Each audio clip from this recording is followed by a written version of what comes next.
Trish and Rob McGregor welcome you to a place where all kinds of phenomena flourish. Voices whisper ancient secrets, signs and symbols are abundant. UFOs, ETs, ghosts, and even the dead move about freely. Here we meet authors, researchers, and investigators of the mysterious, the strange, and of the inexplicable anomalies that surround us. Step out of the everyday world and take a journey into the mystical underground.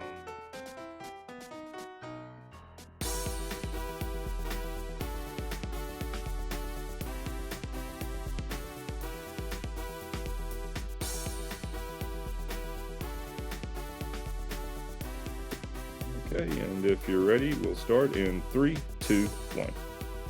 Welcome to the Mystical Underground. Thank you for joining us. This is Trish McGregor and our tech magician producer, John Posey. Rob is feeling under the weather, so he's absent. You can go to themysticalunderground.com where we make regular blog posts and where you can find out about our books. Our most recent nonfiction book is The Shift, Reports from the Mystical Underground. My latest novel is White Crows, and Rob's latest novel is Blue Plus.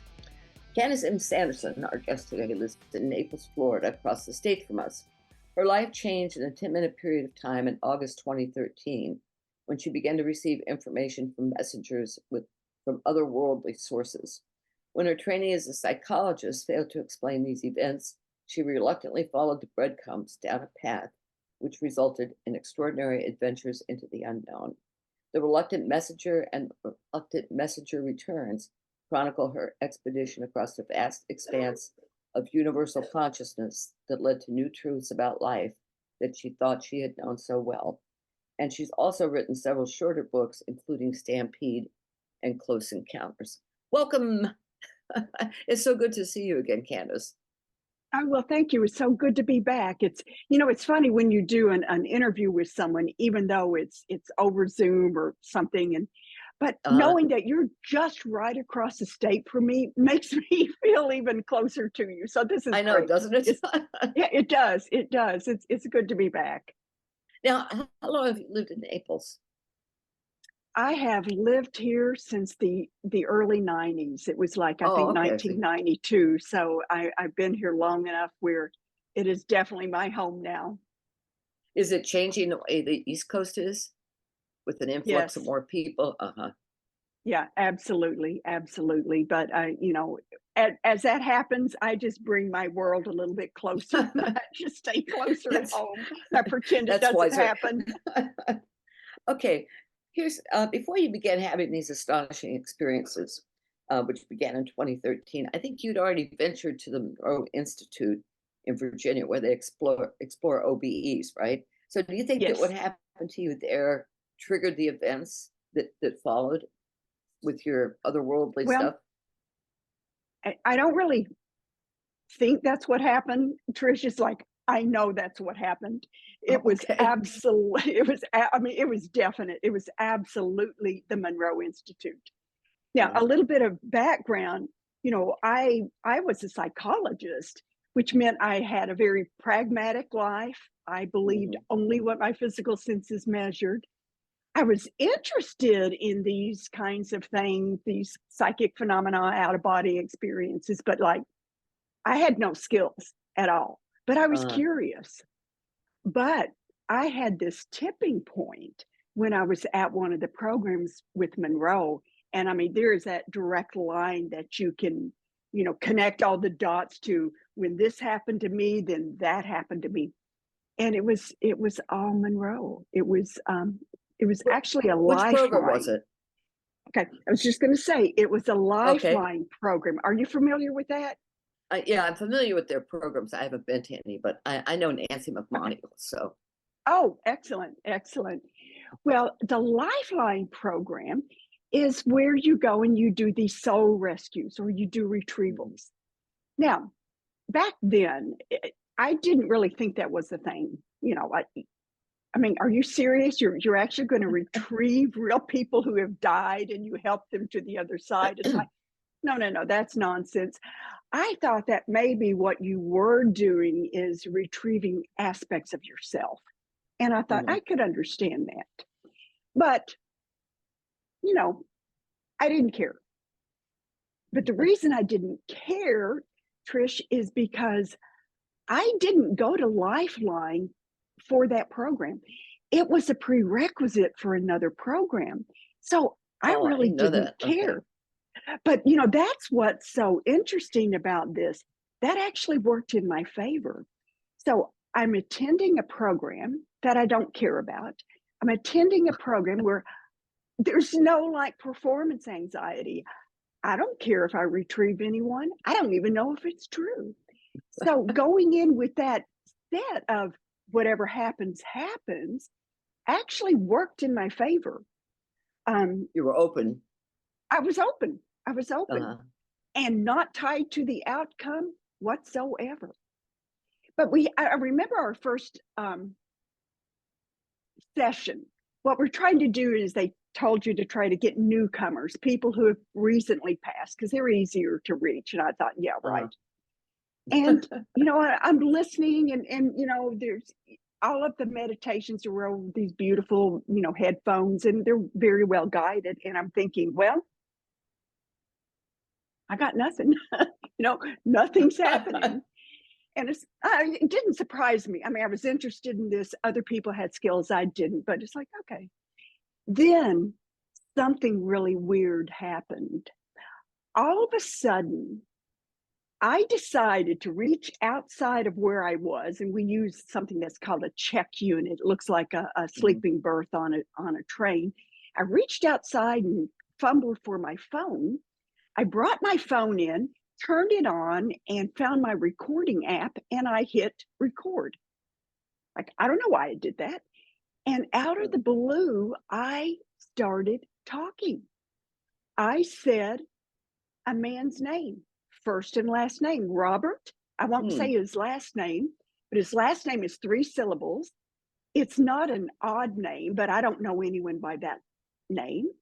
Yeah. And then I said, Topeka, Kansas. I've never been there. And then I said the word Jackson. And I don't know why, but I just knew that Jackson was not a family name. I didn't know what it was. Now, the psychologist in me takes over and says, ha, ha, ha, you know, look how your brain works. You know, this is something that psychologists, we know is a concept called confabulation. You don't know the answers to something, so your brain just invents details. So I'm thinking, ha, ha, you know, I'm confabulating. Well, at the end of this first session, everyone's called to get together to debrief. And I had my phone in my hand, so I go ahead and Google this man's name, put in Topeka, Kansas, and I put in obituary. And it's like, oh my gosh, there's his obituary. And he had died 3 months ago to the day of the retrieval. And for some reason, that made it even more significant. So I'm thinking, what on earth? How, you know, I just don't understand this. Then as I'm reading his death notice, I see the word Jackson. And I was right. It's like, how did I know this? Jackson was not a family name.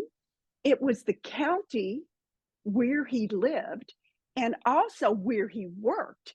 And that Jackson was part of the title of the business where he worked. Now, it blew me away. But there was one other thing that I read, and that was a tipping point for me. This man was also a psychologist. Now, I didn't get that, but when I read it, it's like these bells and whistles went off, and I realized, oh, that's why we connected. We shared the energy frequencies, whatever that is, of being a psychologist. And after that, this is a 6-day program, I got more and more validation. I got people's first, middle, and last names, where they lived, sometimes spouses' names. But when I left Lifeline, I changed. I was a different person. Now, I went in not believing this. Well, did you help him cross over? Is Oh, that? yes, absolutely. Oh, you did? Okay. Absolutely. And by the end of the program, I was no longer asking for verifiable information. I didn't need it. I was gathering people in groups. I was getting 20 and 30 people at a time Jeez. and helping them move over. Even today, when I go through in Monroe, you're talking about like Focus 21 starts that bridge over to 27, which is like the other side, the park. There's all sorts of names for it. But I would, anytime I go there, I stop, I call people to me, spirits to me when they're ready to cross. They'll see me. I call their guides and angels, and we go over and we make that transition. But a couple weeks later, I came home and I started channeling, but it was that lifeline that was a tipping point for me. I didn't believe these things. I knew them to be factual. It changed my life. Well, now explain to me, okay, you helped them cross over. What's involved in that? I mean, is it a physical thing? I mean, how does it work? It's probably different for each person who does this.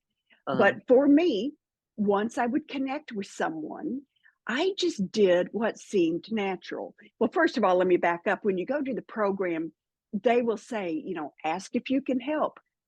They kind of guide you on what to do. Okay. But now it's just spontaneous. And I ask for my angels and guides to come in. And it's interesting because once I was doing a retrieval with a little boy. He had passed. He was on a sled and hit a tree and died of a head injury. But he was really hesitant to come with me. And then this dog showed up. And he started petting the dog, and the dog allowed him to come with me. He felt comfortable. And I realized that was an angel or a guide. His guide, probably. And that energy form that we call angels or we call guides morphed into a form that was comfortable for this young boy. But I call in help. I call in help from my angels, from their angels. And sometimes I can actually see them as they transition and go to the other side. It's actually beautiful. Well, so are they stuck once is that the idea? They're stuck here. Yes, but with, for example, the reason we started off with newcomers is it's not uncommon when people first cross over to not make it all the way. First of all, a lot of them will stick around for several days if there's some kind of a funeral service or memorial service for them. They're around, but they're trying to get their footing. I mean, this is a new territory for them. So they're ready to go, but they just need a little guidance. Now, later in the program, we started retrieving people who had been there for longer times, and they really were stuck. I think the newcomers, stuck is probably not the correct term. They're just temporarily a little confused. That dog appearing is interesting. Do you think it was actually the spirit of a dog? Is that possible? I'm sure it's possible. But the intuitive thought that I had when this occurred or after it occurred and I thought about it was, I got the impression that it was true guidance, like an angel or a guide, maybe even using the form of a dog, perhaps that had been the dog of that child. But I felt like it was like, this child needs something else. He doesn't want to come with a stranger. And of course, we tell our kids, don't go with strangers. But once that dog was there, everything changed. So somehow it was a form of guidance, more so than just the spirit of his dog. But I don't know. Yeah, that's the bottom line. You never do know, Yeah, that's interesting. Okay, so I know you've continued your work with the Monroe Institute. I always say your Facebook off to the Monroe Institute. And I think, oh, I'm jealous. What's it like to spend time there? What other programs have you done? Oh my goodness, it's probably easier to say what programs I have. I have not done. I've done over 20 programs, and when I go, Wow. it's like it is my home away from home. And I'm kind of joking, but maybe not. Maybe not. Yeah, it's like I measure my life by what's the next program I'm going to take, that I'm going to attend there. But I've been to so many of them, and each time when I return, I've changed. Now, you go into a program and you're at a certain level. Here's your baseline. So when you go to the program, you're in this beautiful, expansive state. Before you come back, they bring you back down. They ground you so you can go back home. But you never go as low as you were before. You never go to that baseline because you've built up. And so program after program, you're building a different way of life. You're building in ways that that you can't get through reading a book. And you reach a tipping point. Or for me, I reached a tipping point. One thing I'm just curious, was it after the first program where you quit being a school psychologist and started writing? No, I started writing while I was a psychologist. And I just retired in 2018, and I actually wrote my book and published it. I mean, I'd written it before, but during the few hours that I would have free while working.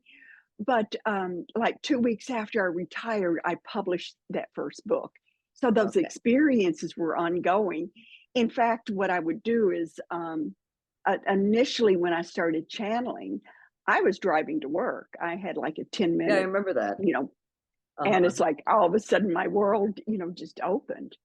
But, one thing I really love, Trish, about the Monroe Institute is, this is not going to sound right, but oh well.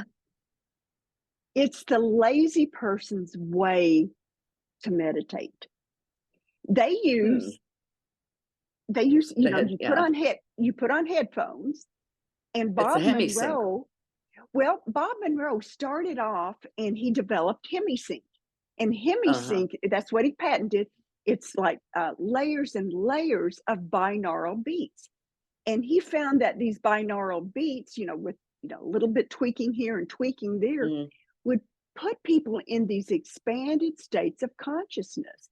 And he tried to keep the woo-woo out of his programming. Now, there was no religion, there was no woo-woo stuff. It was all it was science. So he would layer, he would use these layers, and then he would label these focus levels. So you wouldn't call focus 27 heaven, because that's too religious. Yeah, that's too religious. It's focus 27. It's okay to call it the park, but don't call it anything else. But now Monroe Institute has expanded on that. They still use binaural beats, and they layered the binaural beats, but they have something that they call Monroe sound science. So they've added there's like frequency, phase, and amplitude modulation. So it's improved, but it's still the same thing. Once you get that perfect combination, then you have this, targeted sound wave pattern that takes people places. And so as a participant, you don't have to do anything. You put the headphones on, and that's why I say it's a lazy person's way to meditate. Those frequencies actually take you there. You just kick back and relax. It's great. You don't have to exert any, oh my God, I'm not doing anything right, that kind of thing. Oh, no, it's perfect. It really is. Okay, well, that's pretty cool. Recently, you sent us the was it Stampede or was it? No, it was Close Encounters. Tell me about that. That was fascinating. The Oh Stampede my was great goodness. too, but Oh my goodness. This the was, White Buffalo, that was. yeah, I loved White Buffalo. And Stampede is interesting. But let me, well, I think they're all interesting. But let me share to you, and you mentioned earlier, I have two large books. One is Reluctant Messenger, which you see behind me. One is The Reluctant Messenger Returns, Right. and that's a book more about angels and angelic encounters. And then I started a series of books. And actually, I did the series really just for my family. I wanted to provide tiny little books where I could give them to my granddaughters as like stocking stuffers or whatever. So I actually have 5 books in that. The first 4 are chapters from my first book, but I reworked them. But then the last one in that series, from the Reluctant Messenger series, is something that's brand new. It's called Close Encounters. Now, I went to Monroe. It was actually like May 1st, 2022. And I took a brand new program. This is the first time it was offered. And it was called NDE, so Near Death Experience, NDE Spectrum. And I thought, okay, this is okay. During the very first full day of the program, we had a free flow meditation. Okay, so free flow means they're not guiding you. You're just relaxing. You're listening to the frequencies, and kind of as an afterthought, because you could set an intention on what you wanted to experience, but as a just afterthought, I thought, I think I'll just check in with my guidance team.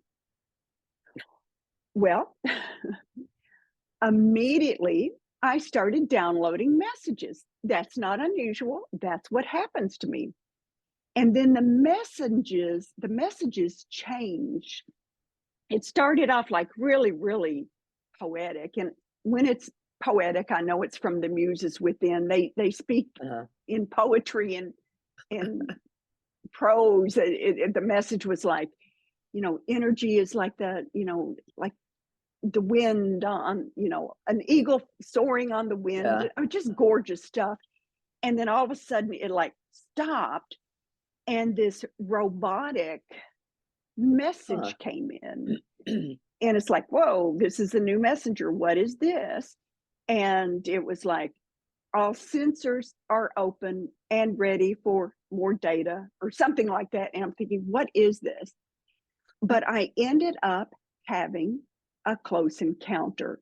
I was brought up. Now, this is in a meditative state, but there's more to that story in a minute. And I was brought up into this beautiful vortex of light. And I could feel this energy swirling around me. And I move up this and then out this vortex. And I found myself slipping into, you know how you can get a pair of gloves and you put your glove on, it just fits you perfect. I was like slipping, my existence, my awareness was slipping into this leather glove. And I realized it was a personal aircraft. And what I've learned to do since I really started opening up and channeling is I can actually pinpoint my awareness, and I can be in and we all can do this, can be in multiple places at multiple times. So there was part of me who was the experiencer, the one who's feeling this machine that I slip into. One is the observer, one who's watching, and then there's the scribe who's writing down or dictating exactly what's going on. Well, once I'm in this machine, I feel and see my body, and it starts disappearing. And then I actually see these brilliant lights, kind of like if you've ever seen a welder, welder's torch, how bright that light is. That was happening.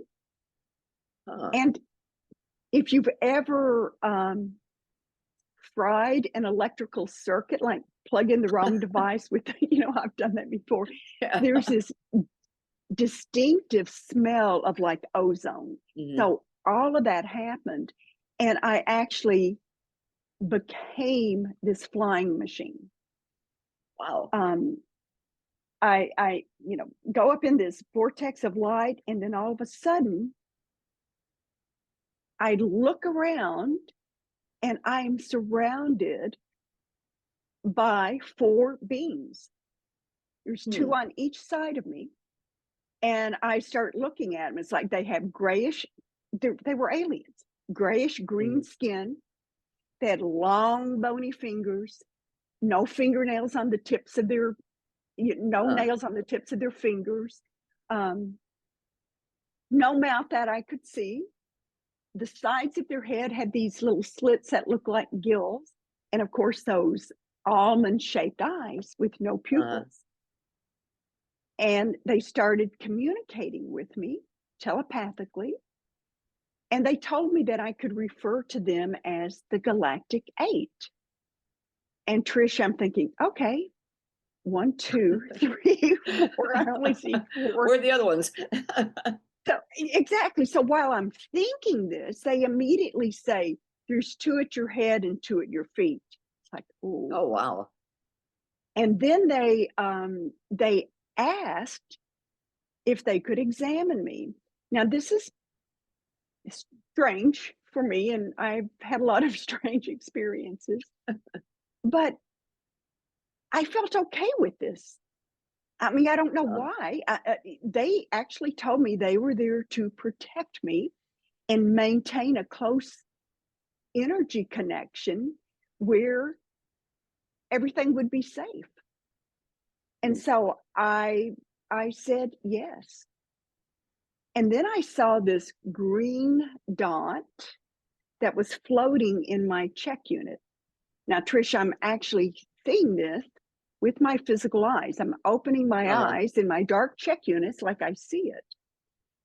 I didn't know it was a laser. It like landed on my jugular notch at the bottom of my chin, and it zipped down my body to my pubic bone. And then I opened up. Now, that sounds terrifying, but it wasn't. It wasn't. I knew that these were very skilled beings. Now, I don't know, maybe they're us in the future. That thought came to mind. I don't really know who they are, but I knew this was like a two-way street. So I asked them, if you see any kind of imbalances in my body, you certainly have my permission To fix it. And then was there any scar? No, I actually looked to see if I had a scar. It's like, no. I mean, because it was that real. I remember looking to my left, and more of this ship that I was in came into view. And there was a large semicircle of more beings that were watching. And they said they were from a galactic council of light. And that was so strange to me. Now, I've read since then, it's like a lot of people talk about the Galactic Council of Light. Trish, I'd never heard of them. In fact, I cared. It's not that I could care less about having a close encounter. I didn't want to have one. I was actually a little afraid of it. So, like, if you're going to make this up, I would have made up something that would have been more pleasant. It's like, no. But anyway, then I see another green light that comes down, and it goes across me. My eyes are open, and it goes across. So where both those lasers meet, I see this pulsating like a heart. And then later I realized, well, the heart chakra is green, so it's pulsating. And then they told me that this was a homing beacon. And so I would Huh. be able to connect with them later. Now, this was so far beyond my comfort zone. I didn't know what to think, but I had been channeling, and I've had so many different messages that seemed bizarre that I could then validate. And when we had our gathering afterwards, I told people about it, and I was a little embarrassed too, but it's like, I've just got to tell them. So I did. And then I thought, okay, done, over. I don't have to say anything else. I'm going to get on with the rest of the program. Not Did so. anybody else have something so similar? Did anybody else report something similar? No. But No? what I found out later, there were a couple people there who were really into like ETs and UAPs. They belonged to Dr. Stephen Greer, and I had heard his name, but didn't really know who he was. They belonged to his CE5 group. And they were telling me, oh, the CE5 close encounter, the fifth kind, uses lasers. Well, to call the aliens in, green lasers. And I'm thinking, green lasers, that's what I had. And they said it was a homing beacon. But there were so many things like that that just blew me away. But anyway, I was ready to just forget about it. It's just too weird for me. Then a couple nights later, I'm in my check unit, because you not only sleep there, that's where you listen to the meditations. And in your check unit, they have a little shelf for you to put your headphones, and they're big, bulky headphones, even larger than yours, And I woke up a little bit before 4, and it's like, oh my gosh, my back was killing me. I had rolled over on my headphones. So in that soft space between your left hip and then the bottom of your left rib cage, it's like, it hurts. So I raised up and reached down to grab my headphones to put them on the shelf. There were no headphones there. Oh God. I saw with my eyes 3 long greenish gray bony fingers withdrawing from my back. Wow, that's creepy. It is very creepy. But I immediately knew I had been with the Galactic 8 and that I was back with them on their ship. And they were actually returning me to the safety of my check unit. It was. Well, let me ask you, what do you think? What do they want? I mean, what's their purpose in doing this kind of thing? I just was so curious about this once I got over my fear of what is this.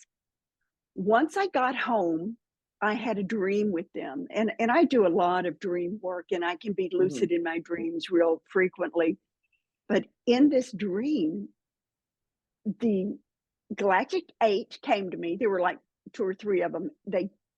I saw their full bodies. They turned away from me, and they unzipped the back of their head, like down to their shoulder blades.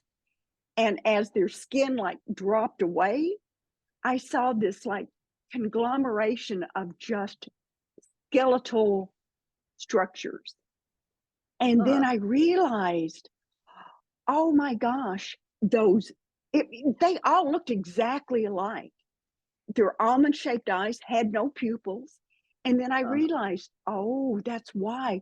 Those are just space suits. The head with those almond-shaped eyes was like a helmet.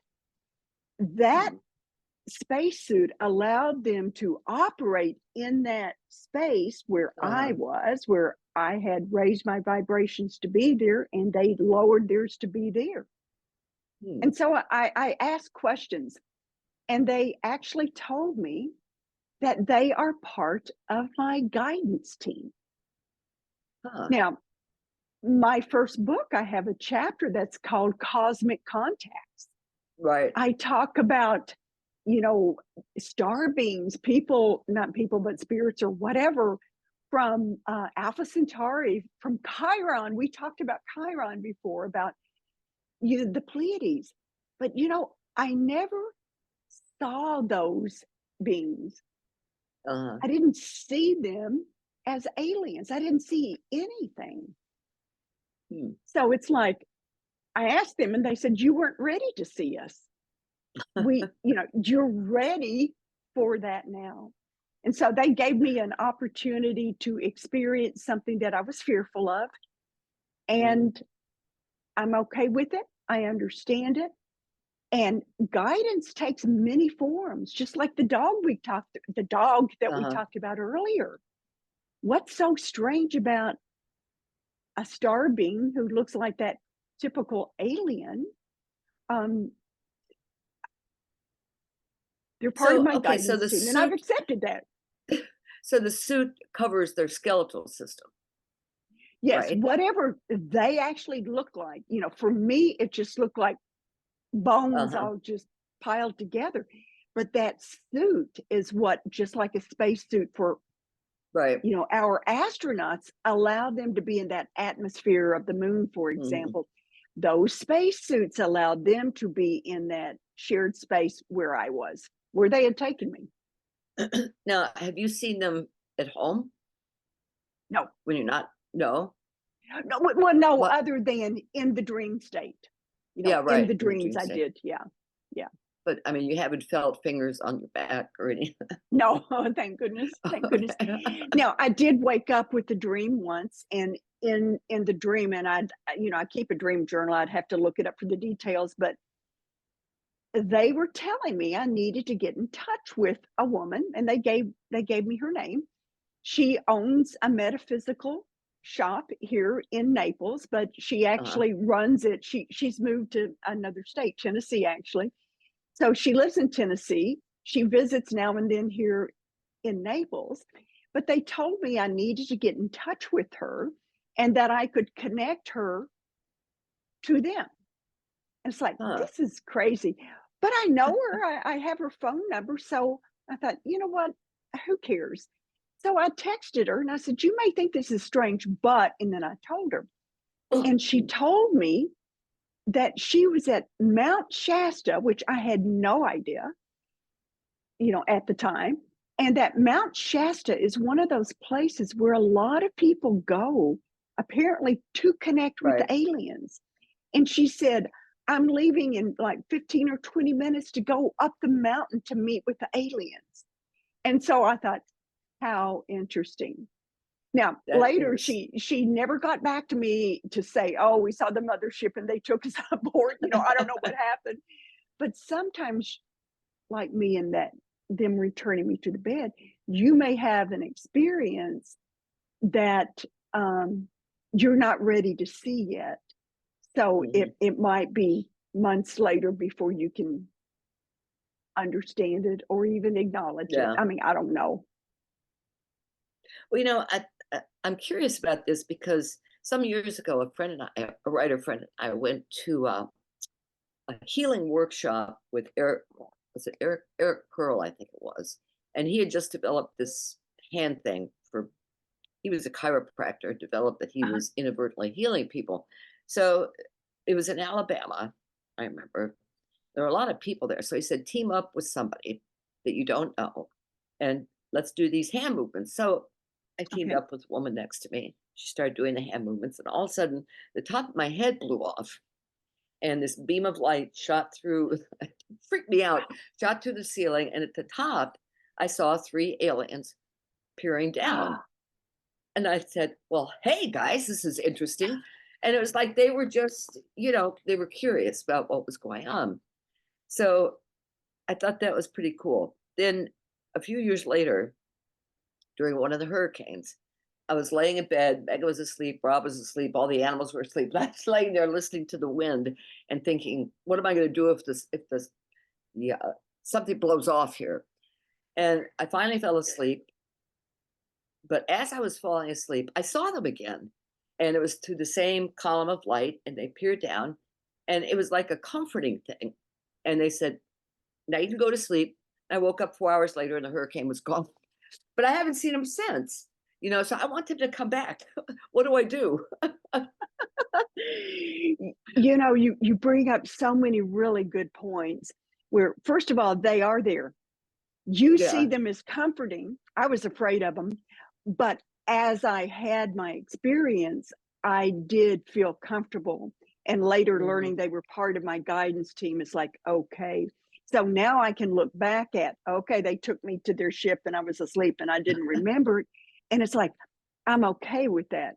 But as you're falling asleep, you see that, you look up and there they are. Well, it kind of reminds me of that column of light that they took me up in. But you're in that magical space, Trish, that twilight where you're not asleep yet, Right. but you're almost there. And you found that just that magical space where that door could open. So I would think, first of all, knowing that they are still connected to you is strong and is very powerful. Continue to ask for that. Okay. Ask for them to make themselves known. And one way to do that, are you right-handed? Yes, I am. Yeah. Use your dominant hand, your right hand. This is a trick I learned at Monroe. Before you go to bed at night, just use a couple of fingers, tap your third eye, and you say, I want my alien friends or whatever to come to me. And then you let that go. That's the key, because a lot of times if we want something, wanting means you're lacking, you don't have it. So you don't want to draw in more lack. So you say, actually, you should say it like, I will meet with my aliens tonight. Okay. Let that thought go and then just open to it. Now, you bring up something that's really interesting to me, because that twilight area, when that happens to me, it happens, right before I go to sleep, or like when you're waking up. But also, if I'm in a very deep meditation, I start having hypnagogic images. Now, for listeners who may not know what that is, that's, with your eyes closed. Well, actually, they can be open, but in a dark space, these swirls of energy and color come in.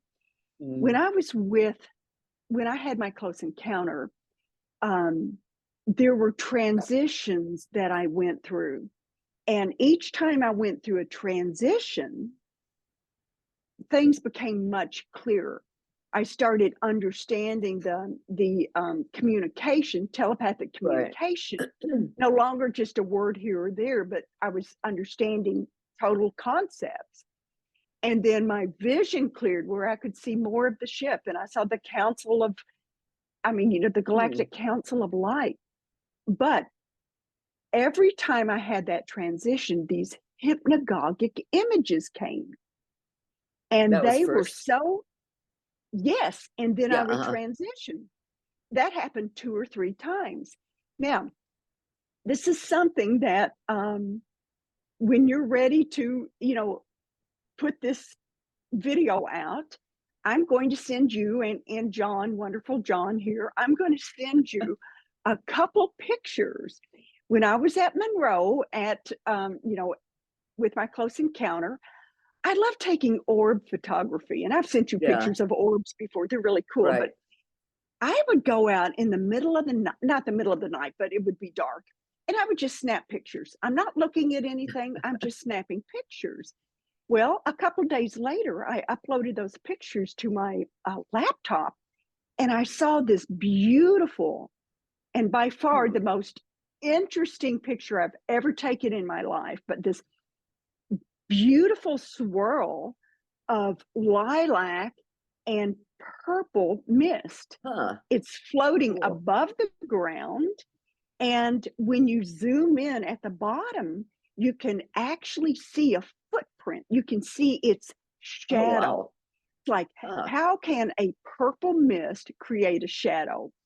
And because that purple mist, those hypnagogic images, just like that, were such a key part of my transition, it's like, this has got to mean something. And now you're bringing up, that's when you see them, is when you're in that magical, mystical space where you're not in one dimension or the next. And actually, right, you're in between. And actually what we can learn to do is stretch that out. And I think that is why I have the experience with this now. This is why I have some of these experiences. So more than likely, I'm just making this up right now because it makes sense to me.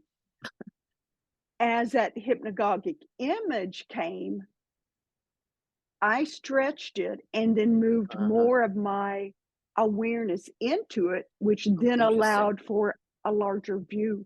You know, I no longer had to see that. Yeah. I'm also going to try the tapping. I like that. Well, can I ask a question real quick?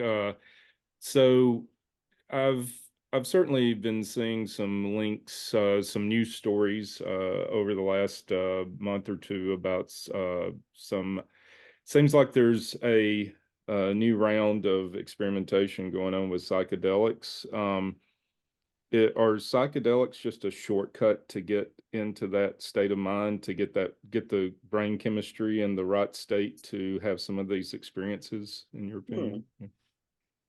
Yeah. I mean, with me, I was able to get into this experience through Monroe, but there's actually many ways that you could do this. Okay. And one is using native plant medicine. You know, like some psilocybin. Some people do this just through prayer. You know, let me share something with you. The messengers have told me, for example, they've taught me about consciousness and how consciousness works. And there's a couple concepts that I want to quickly explain. And then, John, this will kind of address some of the things you're talking about. Well, first of all, there's two things. I want to talk about time, and I want to talk about something my messengers have told me is called the POE, point of existence. Okay. The point of existence is just a way of visualizing consciousness. But what is consciousness? It's awareness. That's it. It's just awareness. But for most of us as human beings, we think that we are our physical bodies. My hand hurts. My foot hurts. My hair looks great today. It's my.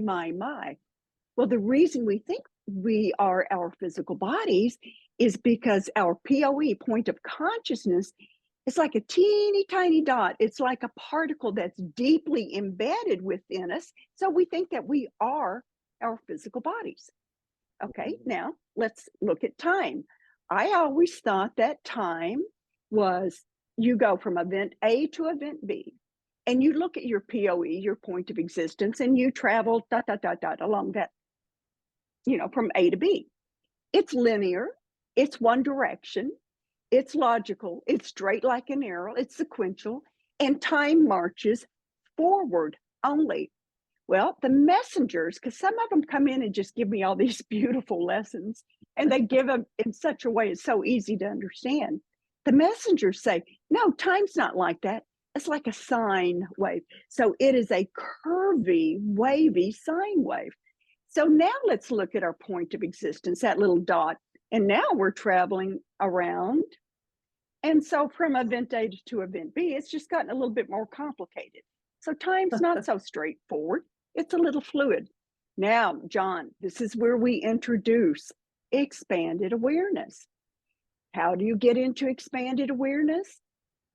I went to Monroe Institute. I did that lazy thing of just listening and letting the frequencies take me. Some people have prayer.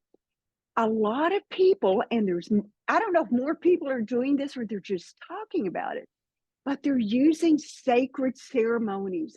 They're using plant-based medicines that catapult them quickly into this state. You can also use drumming. But now, when you do that, let's look at that POE, that point of existence. It changes. It's no longer a dot. It morphs into a circle, a sphere, a three-dimensional globe of life force energy. Okay? It's not in the body, it's this big. So let's take a look at this point of existence and let's superimpose it on that sine wave. All of a sudden, you go from here to here. So you have all of this sine wave that is now within your field of awareness. So in that state, and this just makes such sense to me, you can now perceive the past.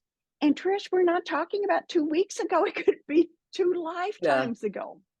You can also perceive the possibilities of the future. And the future, and I say possibilities because we control our future 1 nanosecond at a time, but you can look at the probabilities of what might occur.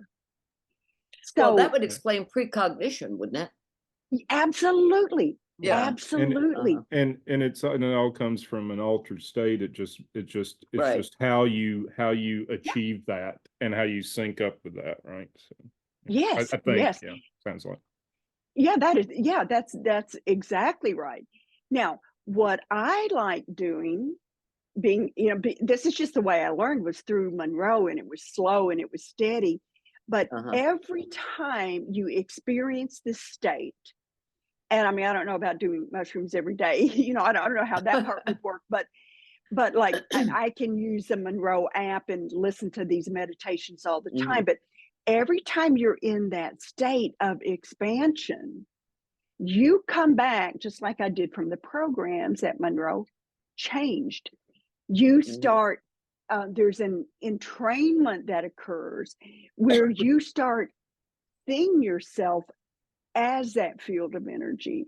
You expand greater and greater. You visit galaxies. You are just so expansive. But it starts to change your makeup. And then the beauty of it is once you return and this was a little challenging for me, was learning how to integrate it.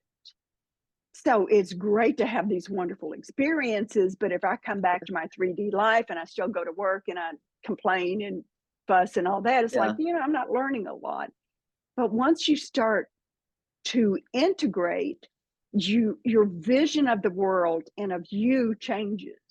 You are not your physical body. You are so much more than what life is. I mean, it's really easy to think of ourselves as, I'm not important. Who am I? I mean, I'm just this little speck of nothing. Well, yeah, of course you are. I am too. We all are. But when you look at the world through the lens of energy and you start looking at consciousness, and when you expand, you realize you are consciousness. You are unity. You are all that is. Now, the messengers have shown me that consciousness, for example, think of it as a huge machine with millions and millions of moving parts. Let's say that you just decide to close your eyes and you just reach in that machine and you pull out a cog or a bolt or a screw. Well, guess what happens to that beautiful machine of consciousness? It breaks down. So that's how we are important. We may think that we are meaningless, but no, we are all that is. And our little consciousness matters to the functioning of everything. The messengers, I'm sorry, I'm talking so much, but the messengers. No, Candice, you're still a psychologist. That's what I love. well, and you're still explaining stuff. Well, and one thing I wanted to throw in, just and by the way, just a disclaimer for YouTube, we're not promoting the use of psychedelics here, but some of the articles I've been reading lately about people participating in these group experiences where it is really, you know, like you said, native plant based experiences, but sacred ceremony. And they have, and I mean, they basically what would have been called previously probably would have been called a shaman, but is a coach, is called a coach these days to help integrate the experience once you come out of it, so that you can actually appreciate what you've experienced and continue and let that, anyways. I'm rambling, and use it in your life, and use it in your life. Yes. Yeah. Incorporate it. That's Incorporate cool. it. That's the word. Incorporate it. Yeah. Incorporation. Yeah. Absolutely. And that's the key. It's like, why go to school? Why go to college and then come home and don't do anything with it? Once you have access to some of these beautiful dimensions, regardless of how you got there, bring it back with you, learn from it. The messengers tell me about something called the silent guru. Okay, there's a lot of gurus out there, but the silent guru, you know, that's the person you pass on the street who smiles at you. They may not write books or teach classes or, you know, be influencers, but they share their energy field with you, and you change because of that. We can all bring back wisdom when we realize that we are not these individual particles in a physical body.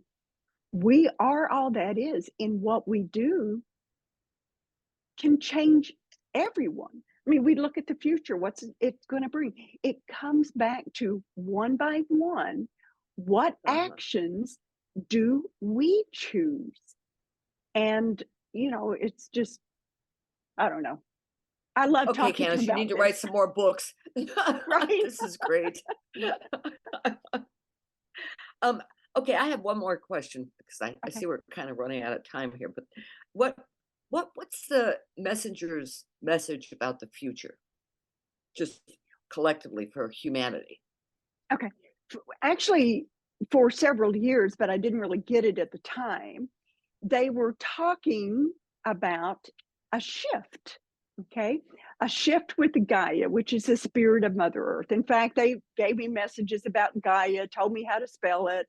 I mean, when I get the messages, you know, it's almost like dictation. If I make a mistake, they correct me. But they talked about Gaia, and at that time, I didn't even know what Gaia was. But that's the spirit of Mother Earth. But there is this veil of forgetfulness, so that when we come to Earth, we can't just access those other realms. Okay, but our Earth is transitioning. And as she transitions, what happens is that veil of forgetfulness is thinning. Now, Mother Earth had an option. She could bring us, humanity, along with her as she makes this transition, or she could choose not to. Well, luckily for us, she chose to bring us along. And so what's happening as she is transitioning to higher vibrational frequencies, she's starting to go through that veil. That is why people like me, trained psychologists who had no skill whatsoever in being psychic, all of a sudden, I started receiving messages. I started having visions. I started connecting with the field of energy that surrounds all of us. So when we look in terms of the future, our future depends on us. And that sounds like, yeah. But it really does. It's us individually. We're not insignificant. Think of that machine of consciousness. And as we plan our life, and we do plan our life, we plan our life 1 nanosecond at a time, we can choose how we're going to live. The messengers have given me a formula, TEA, thoughts, energy, action. We have a thought, and that thought is fueled by energy. And depending on the energy that we use, that action will manifest one way or the other. If we say we're going to do something and we use the energy of doubt, oh, we can't do that, then it's going to manifest that, the doubt. So when we realize everything is energy, And we can plan our life if we choose to fuel our thoughts with high vibrational frequencies, love, gratitude, compassion, caring, then we are raising our vibrations. Then we become that silent guru. The more people that do that, the more that we start planning a life of peace Right. and compassion and unity. Hmm. There And- will be a tipping point.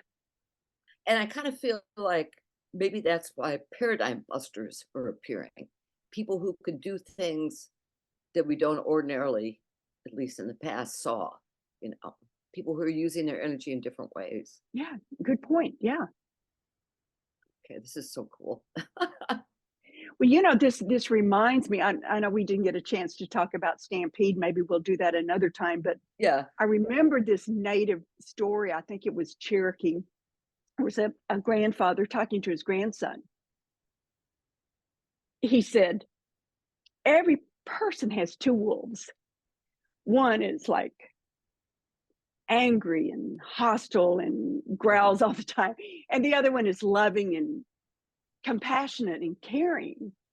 And the grandson looks and he says, but Granddad, which one wins? You know, because they're always in constant battle. And he said, the one you feed. That's great. We are. That's so true. When we know that, when we realize choosing our energy, who we want to give, who we want to feed is what will guide our future. That was really so profound. That's great. Now, Candice, what does your family think about what you're doing? I'm just curious. Well, are they in awe? I mean, do they get it?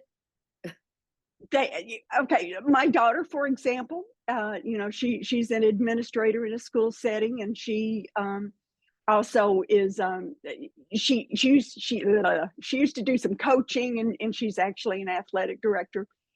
But I remember a few years ago, because I can do energy healing, I do Reiki, that can be long distance, and she wouldn't necessarily embrace, oh, Mom, blah blah blah.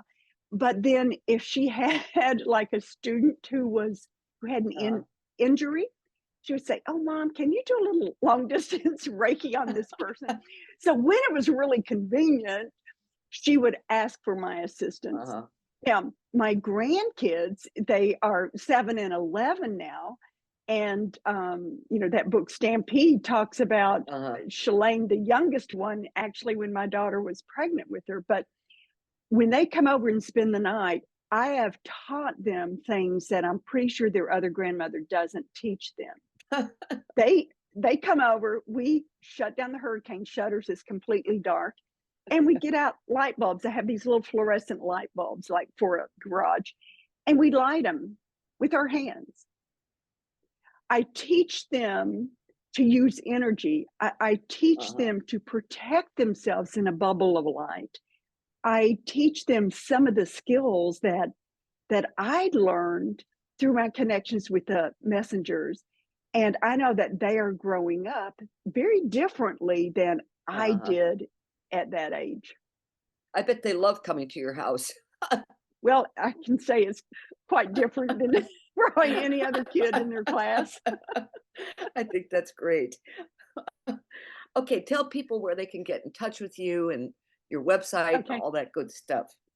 Well, the website is Candice, that's with an I, CANDICE Sanderson.com. And they can find everything there. I mean, I've got a YouTube channel that has like 185 or 190 short videos on them. And these are all videos where I'm trying to share what I know.